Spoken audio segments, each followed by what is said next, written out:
Hello everyone, कैसे हैं आप सब लोग। मैं उम्मीद करती हूँ कि आप सब बहुत बहुत अच्छे होंगे। आज हम लोग बात करने वाले हैं वियतनाम के वीज़ा के रिलेटेड। बहुत सारे लोगों के कॉमन कॉमन क्वेश्चंस रहते हैं, बट अगर वो कॉमन क्वेश्चंस के रिलेटेड अगर हमको कुछ भी जानकारी नहीं है तो आपका बहुत बड़ा लॉस भी हो सकता है, और ऑलरेडी बहुत सारे कैंडिडेट्स का हुआ भी है। सो ये फ्रिक्वेंटली आस्क्ड क्वेश्चन होते क्या है, ये हम लोग चलिए देखते हैं।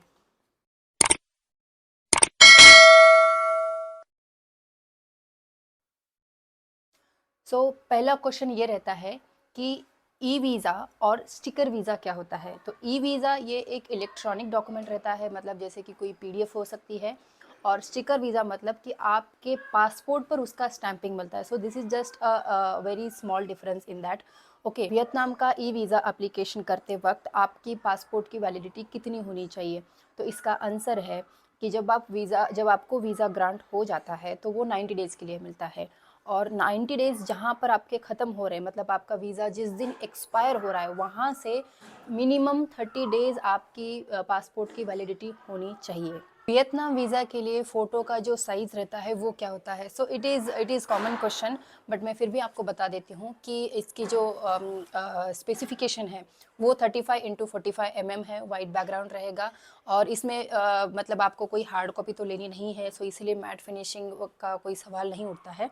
हाँ, लेकिन जैसे हम लोग कैंडिडेट को बोलते हैं कि आप मुझे सॉफ्ट कॉपी भेजो फ़ोटो की, तो वो लोग क्या करते हैं कि उनके पास हार्ड कॉपी रहती है, फ़ोटो निकाल के हमको भेज देते हैं।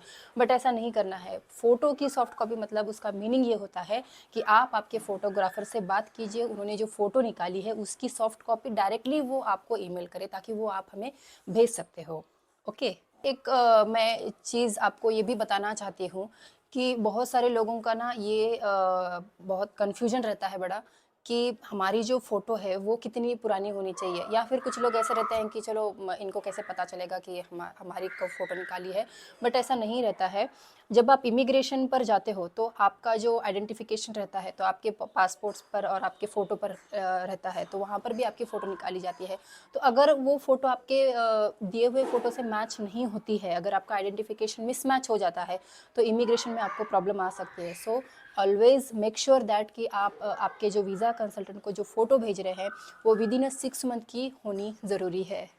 नेक्स्ट क्वेश्चन है कि वियतनाम का ई वीज़ा कितनों दिनों के लिए वैलिड रह सकता है, और हम लोग कितने दिन स्टे कर सकते हैं। तो इसका जो आंसर है, आपका जो वीज़ा है वो 90 डेज़ के लिए मैक्स टू मैक्स वैलिड रह सकता है, और आप इसमें स्टे कर सकते हो minimum 30 days only. Number 1, e visa application करने के बाद कितना टाइमिंग ले सकता है। तो इसका आंसर है कि जब आप प्रॉपरली डॉक्यूमेंट सबमिट करते हैं, आप उसका पेमेंट करते हैं, तो वियतनाम इमिग्रेशन डिपार्टमेंट की तरफ से वीज़ा जो है वो मिनिमम 1 डेज़ में आ जाता है, और मैक्स टू मैक्स 4 डेज़ में आपको ऑब्टेन हो जाता है। नेक्स्ट क्वेश्चन है कि अगर आपका कोई काम मतलब आप कंसीडर करो कि आप वियतनाम में पहुंच गए हैं, और आपको पता है कि आप वहां पर ज़्यादा से ज़्यादा 30 डेज़ ही रह सकते हो, लेकिन किसी वजह से अगर आपको एक्सटेंड करना पड़ रहा है आपका वीज़ा, तो ये पॉसिबल है या नहीं। सो इसका सिंपल आंसर है yes, it is possible, but वो केस टू केस वैरी करेगा, रीज़न टू रीज़न वैरी करेगा।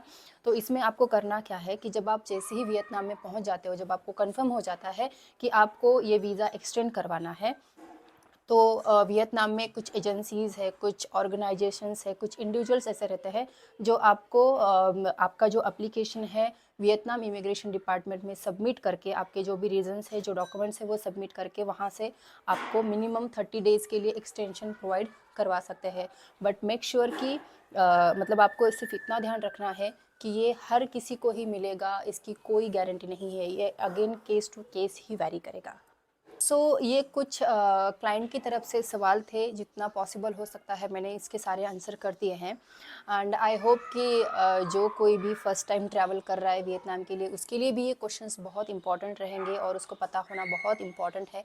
अगर आपका कोई फ्रेंड ट्रैवल कर रहा है, कोई फैमिली मेम्बर ट्रैवल कर रहा है, तो उसके साथ ये वीडियो ज़रूर शेयर कीजिए, ताकि उसको कोई भी प्रॉब्लम फेस ना करनी पड़े। ओके।